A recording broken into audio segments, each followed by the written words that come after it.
एकंदरीत राजकीय पक्षांच्या भूमिका आपण जर पाहिल्या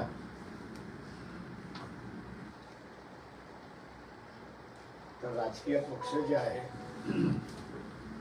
हे महत्वाच्या प्रश्नावरती भूमिका घेत नाहीत अशी परिस्थिती आहे. मागे सुद्धा खोपर्डी आणि खोपर्डीच्या नंतर ओबीसी मराठा असे मोर्चे निघाले. त्याही वेळेस सर्व राजकीय पक्ष मौन बाळगून होते. त्याच्यानंतर आताही आपल्याला सरळ दिसतंय की ओबीसी मराठा हे एकमेकांच्या विरोधात उभे राहिलेले आहेत. परिस्थिती अत्यंत वाईट आहे. छगन भुजबळ यांनी मध्यंतरी बोलत असताना की 77 साली जशी नामांतराची परिस्थिती झाली होती तशीच परिस्थिती अनेक महाराष्ट्राच्या जिल्ह्यांमध्ये झाली अशी परिस्थिती आहे. अशा वेळेस मुख्यमंत्र्यांनी सर्वपक्षीय बैठक बोलवली आणि त्यामध्ये प्रत्येक पक्षातून भूमिका काय येते आणि कॉमन भूमिका काय येते याचे तपासण्याचा प्रयत्न केला. परंतु मुख्यमंत्र्यासहित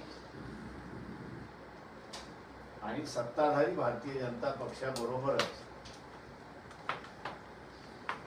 काँग्रेस असेल, राष्ट्रवादी असेल, उद्धव ठाकरे सेना असेल, या सगळ्या पक्षाने अजिबात भूमिका घेतलेली नाही. उलट बोटचेपी भूमिका घेताना त्या ठिकाणी दिसतात आहेत. महाराष्ट्राच्या या स्फोटक परिस्थितीमध्ये एवढंच म्हणावं लागेल की हे पक्ष जनतेचे पक्ष नाहीत, तर हे पक्ष आपापल्या जातीचे पक्ष आहेत आणि आपापल्या जातीच्या बाहेर पडायला तयार नाहीत अशी परिस्थिती आहे. श्रीमंत मराठ्यांचा पक्ष असा जर बघितला तर शरद पवारांचा पक्ष आहे, काँग्रेस आहे, अजित पवारांचा पक्ष आहे असं त्या ठिकाणी म्हटल्यात येईल.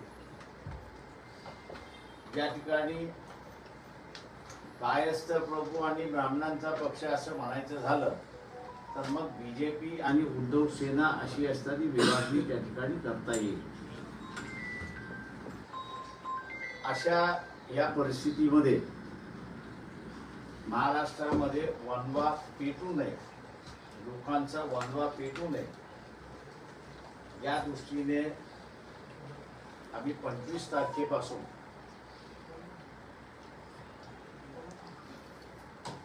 एक आरक्षण बचाव यात्रा ही सुरुवात करतो आहोत. उद्या चैत्यभूमीपासून सुरुवात होईल. चैत्यभूमीपासून शिवाजी मंदिर जे आहे तिथे असणारं कोतवाल गार्डन आहे, कोतवालांच्या असणाऱ्या स्मरणार्थ त्या ठिकाणी असणारं 2 मिनिटं आम्ही असणारं स्थळकर आहोत आणि त्यानंतर पुढे ती असणारा पुण्याला पुळेवाड्या या ठिकाणी थांबणार आहे, साताऱ्याला नायगाव या ठिकाणी थांबणार आहे आणि मुक्कामाला कोल्हापूरला जाणार आहे. एकंदरीत जे जिल्हे आम्ही कव्हर करणार आहोत ते कोल्हापूर, सांगली, पंढरपूर, सोलापूर, लातूर, त्याच्यानंतर उस्मानाबाद, बीड, परभणी, नांदेड, नांदेड नंतर असणारं यवतमाळ, अमरावती, अकोला, जालना आणि बुलढाणा आणि औरंगाबाद या ठिकाणी आम्ही असणारं 7 किंवा 8 तारखेला आत्ताच्या कार्यक्रमाप्रमाणे आम्ही असणारं 7 तारीख अशी धरली आहे त्याची सांगता काढण्याची. औरंगाबादला दुपारी 12 वाजता जाहीर सभा त्याचा असणारा समारोप पावसाने 7 तारखेला होईल. एखाद्या दिवशी फारच जोरात पाऊस पडला तर एक दिवस त्याच्यातला वाढू शकतो, अशी परिस्थिती आहे. उद्देश आमचा हाच आहे की एका बाजूला ओबीसी हा प्रचंड घाबरलेला आहे आणि विशेष करून मायक्रो ओबीसी जो आहे तो घाबरलेला आहे. मागच्या 12 दिवसामध्ये लहान ओबीसी मधले 9 कार्यकर्त्यांवरती हमला झालेला आहे. काही जणांची म्हणजे नाभिक समाजाचे जे आहेत त्यांची दुकानं त्या ठिकाणी जाळण्यात आलेली आहेत. जी माहिती आमच्यापर्यंत येऊन पोहोचते ती लहान ओबीसी मधल्यांनी दुकानं उघडलेली आहेत किंवा व्यवसाय सुरुवात केलेला आहे. त्यांच्या दुकानावरती जायचं नाही, त्यांच्या दुकानातून विकत घ्यायचं नाही, त्यांच्याबरोबर काहीही व्यवहार करायचा नाही, असे आदेशही निघालेले आहेत. आणि मी असायला मानतो की ही परिस्थिती अत्यंत स्फोटक आहे. तेव्हा या परिस्थितीतून एक शांततेचा मार्ग कसा निघेल, जरांगे पाटील यांनी असताना जी काही मागणी केलेली आहे, एक तर आम्हाला आरक्षण द्या, नाही तर आरक्षण काढून टाका, अशी असणारी परिस्थिती आहे. दुसऱ्या बाजूला मागच्या ज्या लोकसभा निवडणुका झाल्या त्या लोकसभेमध्ये 31 कुणबी मराठा समाजाचे आमदार खासदार निवडून गेल्यामुळे आणि मध्यंतरी शरद पवारांचं स्टेटमेंट असं होतं की आम्ही 225 जागा निवडून आणणार, याच्याने परिस्थिती अजूनच भयानक झाली अशी मी त्या ठिकाणी मानतोय. दुसरं एक सगळ्यात महत्वाचं जे आहे आणि ते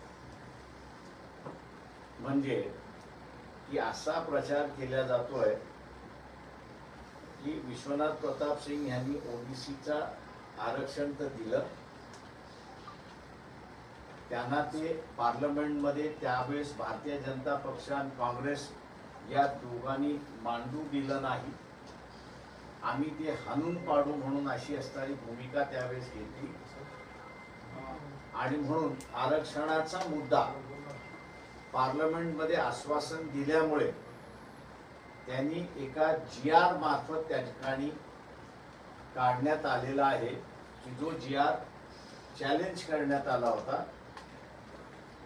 आरक्षण घटनेशीर आहे की नाही याच्यावरती असणारा इंदिरा साहनीच्या केसमधला डिसिजन आहे. पण गव्हर्नमेंट GR प्रचार असा केला जातोय तो कधीही बदलता येतो, त्याला स्थगिती देता येते आणि वातावरण कशा रीतीने चिघळेल अशीच परिस्थिती त्या ठिकाणी निर्माण केल्या जाते. हा प्रचार आल्यामुळे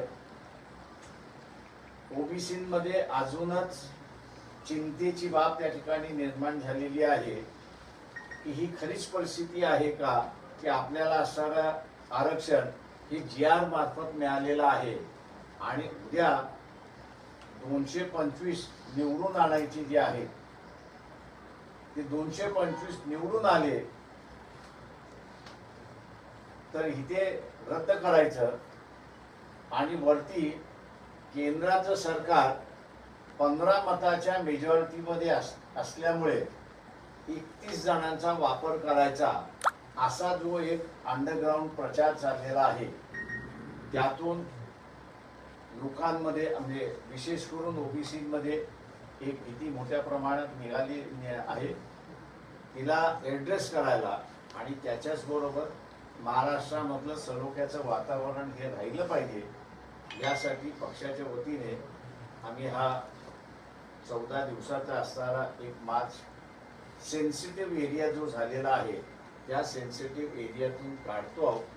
अपेक्षा ही आहे त्या ठिकाणी की आमच्या ह्या मार्चच्या माध्यमातून एक महाराष्ट्रामध्ये जी स्फोटक परिस्थिती, दंगलग्रस्त परिस्थिती, एकमेकांना पाण्यात बघण्याची जी परिस्थिती आहे तिला कुठेतरी आळा घालण्याचं असणारं ही यात्रा काम करेल. आणि त्याच्याच बरोबर हा जो प्रचार अपप्रचार आहे त्या संदर्भातलं जागृती लोकांमध्ये आणून एक शाश्वत व्यवस्था आणि शाश्वत विश्वास हा पुन्हा निर्माण करावा या दृष्टीने आमची असणारी ही यात्रा आहे.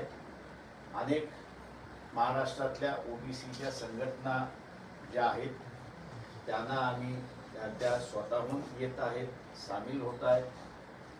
पक्षाच्या वतीने जे ओबीसीचे नेते आहेत त्या सगळ्यांना आम्ही असं पत्र लिहिलेलं आहे.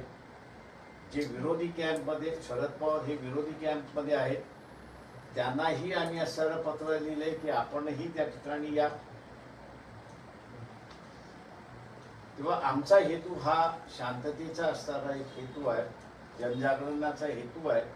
त्याला इथले पॉलिटिकल सिस्टम्स सहकार्य करतील असं मी अपेक्षा बाळगतो.